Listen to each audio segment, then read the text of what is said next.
السلام علیکم ستړي مسئ څنګه یاستئ په خیر یاستئ یاره اوس یو ورور میسج راوکړی چې دا انویټر د زمي پر کوډ باندې څنګه درېږي د دوبي پر کوډ څنګه درېږي بالکل اسانه دی په دې کې دونې شی نشته خالي مازې کوم ټیم چې دوبی نه دی پی بي 04 نه دی پی بي 04 دا اوس فرض که زما سره دا انویټر په لابه بجلی چلیږي ما پر 70 درولی دی اوس د یو چا هغه دا پر 70 باندې ولاړې یا پی بي 04 د یو چا هغه پر مطلب پر 110 ولاړې یا د چا هغه وروره کم یې پر 70 ولاړې صحیح ده اوس فرض که دغه د یو سړي انویټر پر 110 باندې ولاړ دی او دوبی دی یا زمی دی پر 110 باندې ودرولی اوس دوبی راغلی اوس به دی دا چمکی خالي دا 110 به یو څه خشره کموي نه دی پر 105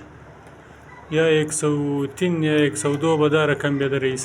105 103 102 دا اوس د دوبي کوډ دی ټیک اوس بیرته واپس زمی سوی دی به ځي واپس به د 110 له رسوي بس خالي د دوبي او د زمي دا قدر فرق دی صحیح دی نور په دې کې یو شی هم نشته بل